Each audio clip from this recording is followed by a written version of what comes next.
दोस्तों SBI clerk का pre finally खत्म हो गया है और अब बारी मेंस की है। और मेंस आपके लिए ज्यादा इंपॉर्टेंट हो जाता है क्योंकि आप अगर इन जनरल देखें तो प्री आपके लिए क्वालिफाइंग होता है, इसके मार्क्स काउंट नहीं होते हैं, लेकिन मेंस के मार्क्स जो है वो प्रॉपर काउंट होते हैं। मेंस में आपके लिए कॉन्सेप्चुअल क्लैरिटी ज्यादा इंपॉर्टेंट है रेदर देन स्पीड। जो स्पीड आप प्री में करके आए हैं शायद आपको मेंस में काम ना आए, लेकिन जो आपने प्री में कॉन्सेप्ट पढ़े हुए हैं वो आपको मेंस में काफी काम आएंगे। एज अ टीचर अगर मैं रीजनिंग की बात करूं, हमेशा हम कहते हैं जैसे 50 क्वेश्चन होते हैं, 60 मार्क्स होते हैं। 60 मार्क्स ओवरऑल में अगर आप कहें तो 50 ही मार्क्स आपके इन जनरल रीजनिंग के देखे जाते हैं, क्योंकि कुछ क्वेश्चन कंप्यूटर के भी होते हैं। आपको 50 में से पूरे 50 नहीं करने होते हैं, आप कर भी नहीं सकते। आप अगर ट्राई करेंगे तब भी आप नहीं कर पाएंगे। लेकिन अगर आप 20, 25, 30 मार्क्स भी कर लेते हैं तो वो एक आइडियली अच्छा स्कोर माना जाता है, क्योंकि यहां पे कंटेंट लेवल हाई होता है, यहां पे आपकी डीप कॉन्सेप्चुअल क्लैरिटी पूछी जाती है। इसलिए मेक श्योर करें कि आप जितने क्वेश्चन कर रहे हैं एक्यूरेट करें, रादर देन कि आप ठीक है अगर आपसे बन रहा है तो आप स्पीड में तो करेंगे ही, लेकिन पहला फोकस आपका एक्यूरेसी पे होना चाहिए। सबसे पहले हम लोग देख लेते हैं कि अर्लियर ट्रेंड जो है वो मेंस के क्या रहे हैं। जैसे अगर मैं 2025 को देखूं, 25 तारीख को एग्जाम था और 4 तारीख को एग्जाम था। अगर मैं ओवरऑल लेवल की बात करूं तो खैर मेंस है, अब ये तो हम कहेंगे नहीं कि इजी होगा। इसमें एक सेक्शन जिसको मैं इंग्लिश बोलूंगा, दोनों शिफ्ट में ये मॉडरेट लेवल पे आई थी और ओवरऑल पैटर्न आपका मॉडरेट टू डिफिकल्ट था। अगर मैं यहां पे सब्जेक्ट वाइज देखूं कि क्या क्या कैसे पूछा गया, सबसे पहले बात कर लेते हैं रीजनिंग की। अब रीजनिंग में देखिए क्या क्या आया था 2024 के अंदर, 24 इन द सेंस जो आपका 23 का पेपर हुआ था। बॉक्स की पजल वेरिएबल के साथ आई थी, स्क्वायर पजल दो दो वैकेंट कंडीशन थी, 6 जो है वो पर्सन थे। मंथ बेस्ड एक आपका यहां पे जो है वो वेरिएबल पूछ लिया गया था। ईयर बेस्ड डायरेक्टली सिंपल आपका केवल ईयर दिया था, 2021 से आपका बेस ईयर था।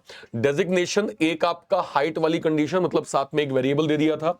मीनिंगफुल वर्ड, ठीक है।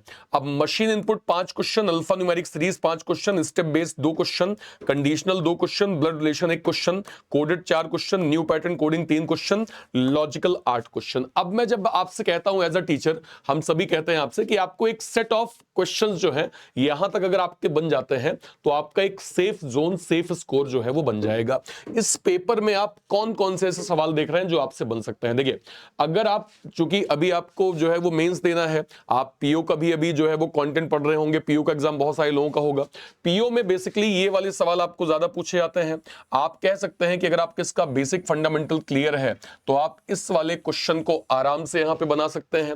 इसके बाद अगर मैं जाऊं मंथ बेस्ड, जनरली अगर हम लोग मेंस में देखते हैं 6 कंडीशन 7 कंडीशन के साथ एक वेरिएबल हमसे पूछ लिया जाता है। तो ये वाली पजल अगर मैं सिंपली देखूं तो बहुत टफ नहीं है। आपने अगर प्रैक्टिस कर रखी है डेली, अगर आप मेरे मेंस वाले सेशन को 12 बजे वाले सेशन को देखते हैं तो आप समझ सकते हैं कि अगर हम इसमें पॉसिबिलिटी लेके चलेंगे ये पजल हमसे बन जाएगी।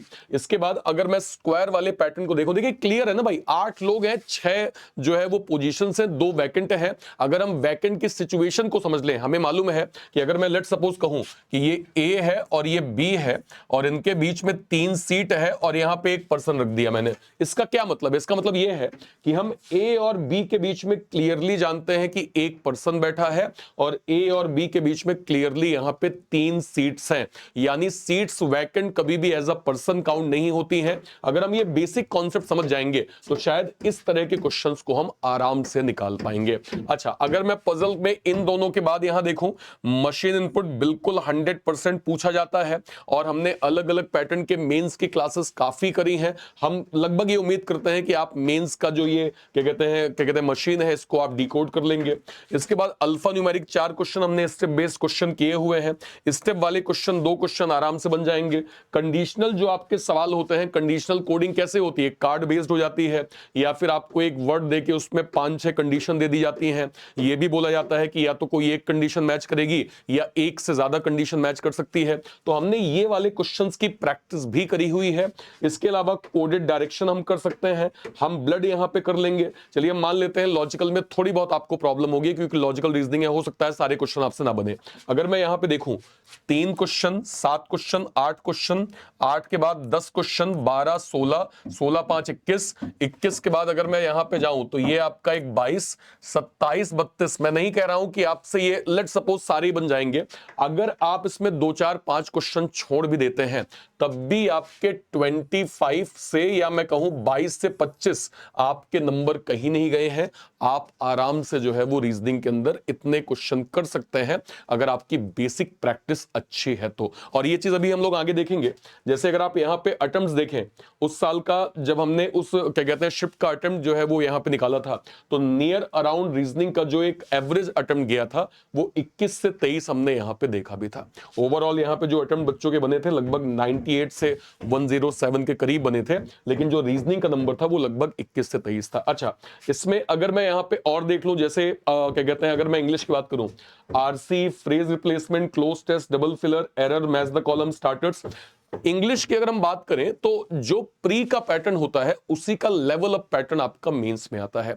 इंग्लिश में ज्यादा कुछ ऐसे डिफरेंसेस देखने को नहीं मिलते, लेवल ऑफ क्वेश्चन जो है वो अलग हो जाते हैं। जैसे हम लोग रीजनिंग की बात करें कि हाँ भाई मशीन इनपुट तो हमारा मेंस में ही आता है, प्री में नहीं आता, डेटा सफिशिएंसी मेंस में ही आता है, प्री में नहीं आता, कोडेड बेस, स्पेशली कोडेड सिलॉग, कोडेड इनइक्वालिटी, कोडेड डायरेक्शन को हम प्री में कम देखते हैं लेकिन मेंस में ये ज्यादा आते हैं।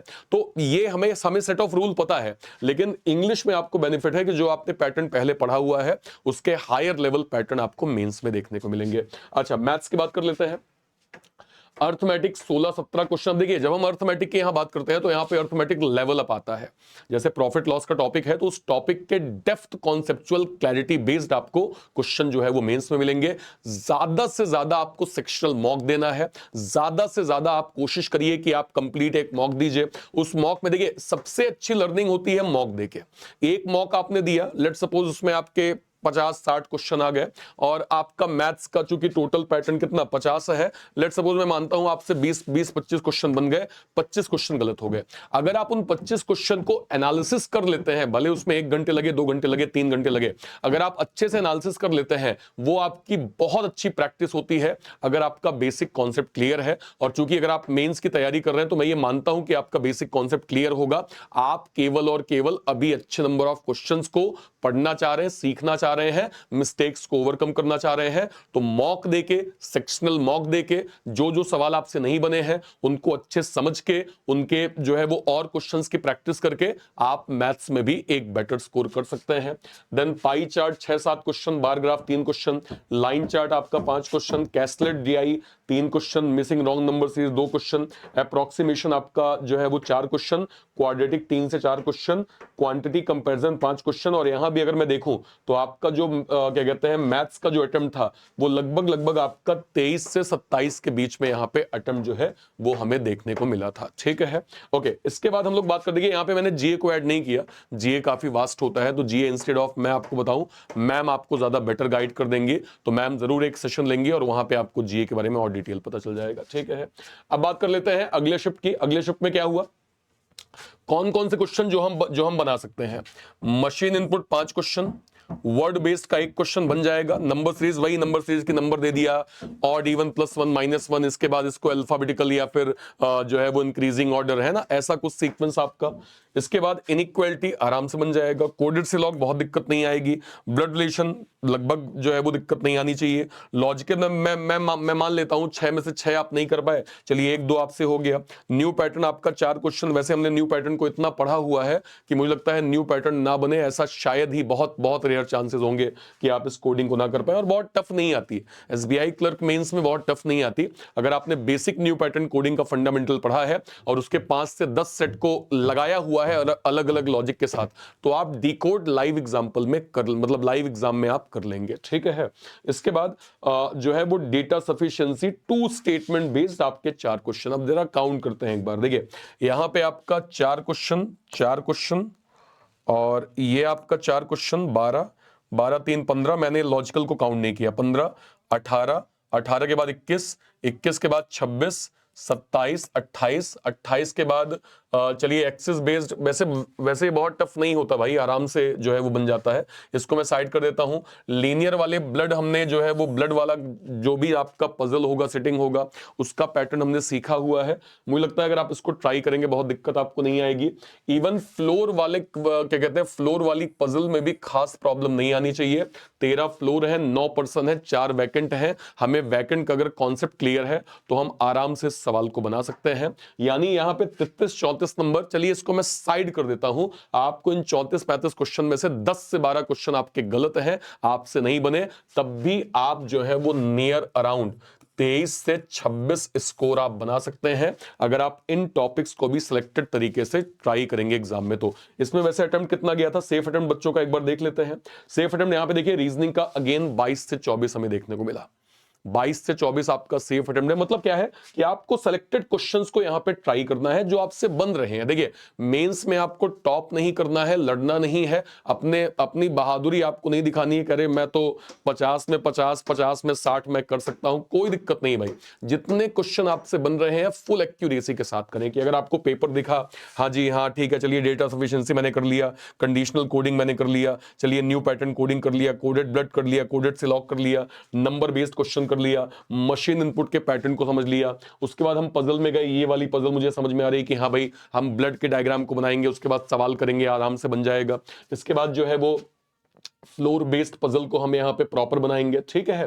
तो आपको जितने आपसे बन रहे हैं ना, बस उसको फुल एक्यूरेसी के साथ आप करिए, ये आपके लिए ज्यादा इंपॉर्टेंट होगा, ठीक है। ओके, अच्छा यहां पे आप देख लीजिए एक बार मैथ्स में arithmetic 16 question, pie chart, bar graph, tabular DI, then tabular DI based on profit loss, caselet DI, missing wrong number series, quantity comparison, data sufficiency, quadratic equation. यहां भी आपको ये तय करना है कि आपको कौन कौन से क्वेश्चन करने हैं।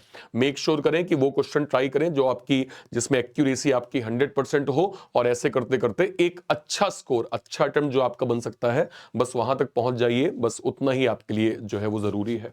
इंग्लिश में मैंने आपको बताया ही है कि जो आपने प्री में पढ़ा हुआ है वही आपका मेंस में लेवल अप कंटेंट पूछ लिया जाता है, उसी को थोड़ा सा मॉडरेट कर दिया जाता है। तो आपको इंग्लिश में जो आपने पढ़ा है उसकी थोड़ी सी ज्यादा प्रैक्टिस कर लीजिए लेवल अप कंटेंट की, ठीक है। इस शिफ्ट में हमारे अटेम्प्ट क्या थे, रीजनिंग की हम बात करें, हमारा 22 से 24 गया। मैथ्स का देखिए 18 से 20 के बीच हम यहाँ पे जो है वो देख पा रहे हैं अटेम्प्ट्स। जो इंग्लिश का अटेम्प्ट है लगभग 29 से 31 हम यहाँ पे देख पा रहे हैं, और जीए का जो अटेम्प्ट था वो 15 से 20 था। टोटल अटेम्प्ट यहाँ पे 97 से 105 के करीब हम यहाँ पे जो है वो देख पा रहे हैं, ठीक है भाई। ओके, अब एक बार बात कर लेते हैं कि भाई ओवरऑल कट ऑफ की रेंज क्या थी, कट ऑफ का नंबर क्या था। देखिए अटेम्प्ट हमने कितने देखे, 80 प्लस देखे, 90 प्लस देखे। अब यहाँ पे कट ऑफ देखिए, अंडमान निकोबार का 74 कट ऑफ गया था जनरल का, असम का 76 किया, बिहार का 78, दिल्ली का 81, गुजरात का यहाँ पे 76, हरियाणा 80, हिमाचल प्रदेश 80, देन जम्मू कश्मीर 79, देन कर्नाटका 75, लद्दाख का यहाँ पे 70, मध्य प्रदेश का 80, महाराष्ट्र का 86, देन मणिपुर यहाँ पे 75, ठीक है। इसके बाद अगर हम जाएंगे, ओडिशा का 85, पंजाब का 81, राजस्थान 80, तमिलनाडु जो है वो 84, तेलंगाना यहाँ पे 76, त्रिपुरा यहाँ पे 77, उत्तर प्रदेश 80, उत्तराखंड यहाँ पे 80, और वेस्ट बंगाल 86 यहाँ पे कट ऑफ गया था। अब अगर मैं लेट सपोज जितना आपने अभी सभी स्टेट्स को देखा, एक एवरेज नंबर अगर मैं कहूंगी चलो यार 80 आपका एक एवरेज नंबर है। अब जरा क्या कहते हैं आ जाते हैं जो है वो सेफ अटेम्प्ट पे। 4 सब्जेक्ट है आपके पास, ठीक है। 4 सब्जेक्ट में आप जरा डेटा देखिए। हमने दोनों शिफ्ट में ये देखा, रीजनिंग को हमने डीप जो है वो एनालिसिस किया, ठीक है। रीजनिंग में हमने दोनों शिफ्ट में ये देखा कि हम आराम से 20-22 क्वेश्चन तो बना रहे हैं। मतलब मैंने एक तो शिफ्ट में लगभग 30 से 32 देखा कि हाँ भाई ये क्वेश्चन आराम से हो जा रहे हैं, उसमें मैंने 10 क्वेश्चन कम कर दिए, तो भी आप इतने नंबर 20-22 नंबर तो बना ही सकते हैं। 80 अगर एवरेज कट ऑफ जा रहा है, और अगर आपके 20 नंबर मिनिमम यहां पे बन रहे हैं, 20 से 22 नंबर, हालांकि ये कम है, ठीक है, पर इतने नंबर भी दिक्कत नहीं आएगी। बट आपका टारगेट होना चाहिए कि हाँ भाई अगर रीजनिंग, देखिए एसबीआई पीओ मेंस और क्लर्क मेंस में अंतर क्या है, पीओ मेंस का लेवल वाकई काफी ज्यादा हाई आता है, काफी ज्यादा हाई आता है। लेकिन जब आप क्लरिकल मेंस की बात करते हैं तो आपको क्लरिकल मेंस में यह फायदा होगा कि बेसिक कॉन्सेप्ट बेस्ड आपको थोड़ा ही लेवल अप कंटेंट मिलेगा। और देखिए मैं आपको मेक श्योर करता हूं कि मैं आपको मेंस के कंटेंट में कोई भी कसर नहीं छोड़ने वाला हूं। आप लोग क्या कहते हैं, जो लोग भी टेलीग्राम पे नहीं जुड़े हैं, सारे के सारे बच्चे टेलीग्राम पे जरूर ज्वाइन हो जाइएगा।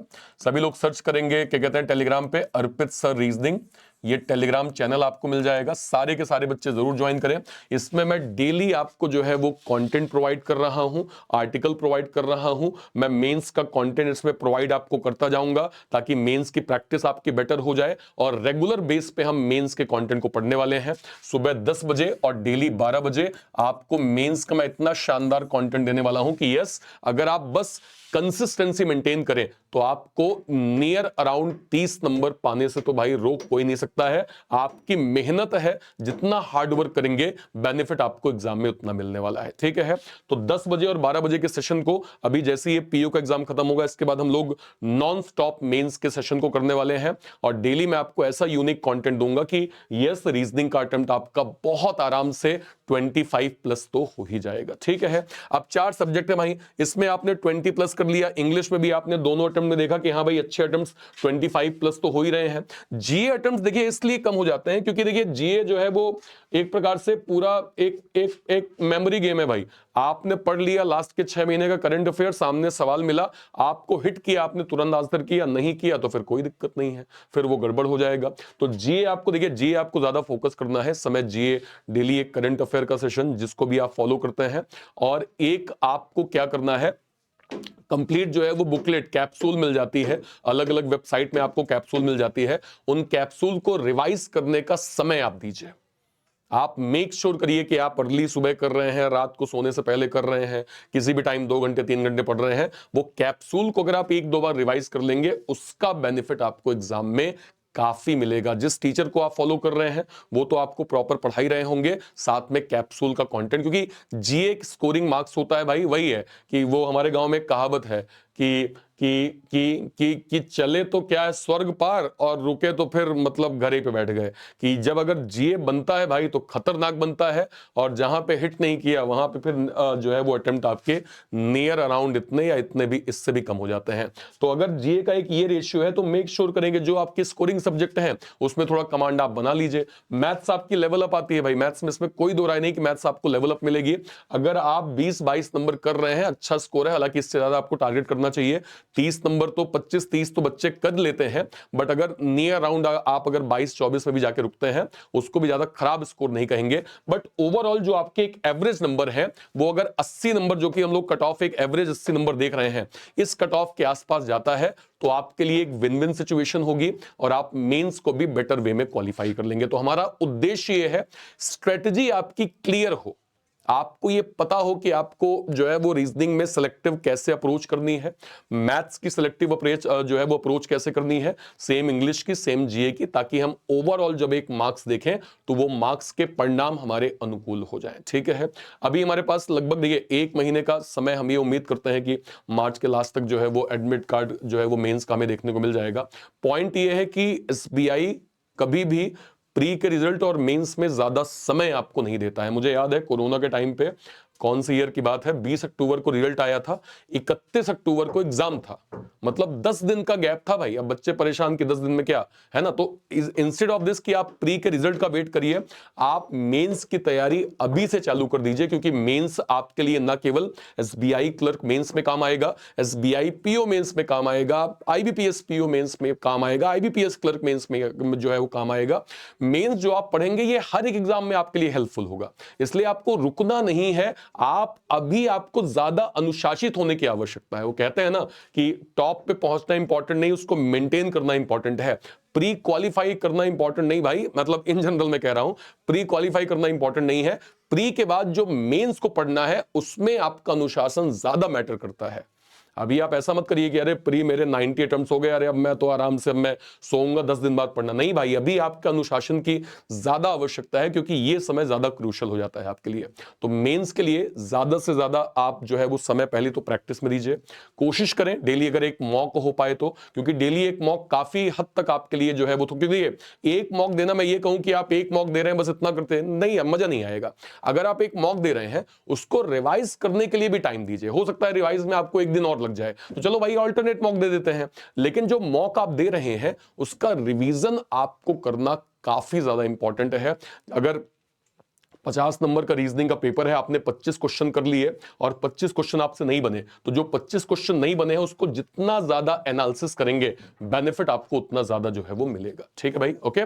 आई होप आपको ओवरऑल ये पैटर्न जो है वो समझ में आया होगा। तो आपकी अप्रोच जो है वो बिल्कुल सिस्टमैटिक होनी चाहिए, आपको नंबर गेम पता होने चाहिए, आपको ये क्लियर आइडिया होना चाहिए कि आप क्या करने जा रहे हैं, कैसे करना है, आपकी अप्रोच क्या होगी, जब आपको ये क्लियर होगा ना तो आप कॉन्फिडेंट तरीके से जो है वो प्रिपरेशन कर रहे होंगे और आपको पता है कि आपकी एक सुपर अप्रोच जो है वो मेंस के रिगार्डिंग क्या होगी। ठीक है भाई, ओके। सारे बच्चे जो लोग अभी मेंस का जो है वो पेपर दे रहे होंगे, मॉक दे रहे होंगे, आप मुझे बताइएगा आपके टोटल स्कोर कितने बन रहे हैं, टोटल स्कोर आपका कितना बन रहा है। और स्पेशली टॉपिक वाइज, चाहे मैथ हो, चाहे रीजनिंग हो, चाहे इंग्लिश हो, चाहे आपका जीए हो, इसमें आपका टॉपिक वाइज स्कोर कितना बन रहा है, ये भी आप सारे बच्चे मुझे कमेंट सेक्शन में जरूर बताइएगा। मैं मेंस की नॉन स्टॉप क्लास ले रहा हूं, आप इस चैनल के लाइव सेक्शन में जाइएगा, आपको रिसेंट की मेरी मेंस की क्लासेस जो है वो मिल जाएंगी। मेंस की क्लास मैं वीकेंड में तो अभी कर ही रहा हूं, अभी एसबीआई पीओ का एग्जाम खत्म होगा तो हम लोग डेली बेस पे जो है वो मेंस करने वाले हैं। और मैं आपको फिर इस चीज को कह दूं कि मैं आपको इतना शानदार मेंस का कंटेंट देने वाला हूं कि आप यकीन माने, मतलब एक जो कोर्स के सेशन होते हैं उसका कंटेंट मैं आपको फ्री प्रोवाइड करूंगा। बस आप कंसिस्टेंसी आप मेंटेन करिए। मेरा बिल्कुल टारगेट है कि आपको मैं एटलीस्ट 30+ मार्क्स तो जरूर गेन करवा दूं। बस आप अपने लक्ष्य के लिए जो है वो मोटिवेटेड रहें, बाकी कंटेंट लेवल पे पूरा सपोर्ट मैं आपको प्रॉपर करूंगा। ठीक है भाई, ओके। एक इंपॉर्टेंट चीज, बैंक महापैक, ये क्या होता है, अगले 1 साल तक जितने भी banking, insurance, SEBI, NABARD, RBI इसके जो भी बड़े नोटिफिकेशंस हैं, उसके जो भी बैचेस हैं, वो सब आपको बैंक महापैक के अंदर 1 साल तक फ्री ऑफ कॉस्ट मिलने वाले हैं, जिसकी 1 साल की फीस 2,999 रुपए रखी गई है। और इसके अंदर लेटेस्ट के कुछ बैचेस चल रहे हैं। देखिए, एक रुद्रा 2.0 बैंकर्स फाउंडेशन अभी चल रहा है और 2 लेटेस्ट बैचेस आने वाले हैं जो कि मेरे ही बैचेस हैं। एक हम M 3.0 bankers foundation batch launch कर रहे हैं और ये कंप्लीट बैच आपका बिल्कुल बेसिक से, प्री बेसिक से, मेंस बेसिक से और सभी बड़े एग्जाम जो कि 2025 के हैं, आईबीपीएस, आरआरबी, है ना, एसबीआई, इंश्योरेंस, सभी बड़े एग्जाम्स को एक साथ हम कवर करेंगे। और इसके बाद एक और आपका आईबीपीएस स्पेशल फाउंडेशन बैच, जिसमें IBPS PO, IBPS clerk, RRB PO, RRB clerk, है ना, इन सभी बड़े एग्जाम्स को हम आईबीपीएस फाउंडेशन के अंदर जो है वो लॉन्च करेंगे। और ये बैचेस आपको कहां मिलेगा, ये बैचेस आपको मिल जाएंगे बैंक महापैक में, जो कि हमने अभी जस्ट बताया कि आपको 1 साल तक 2,999 रुपए मिल जाएगा।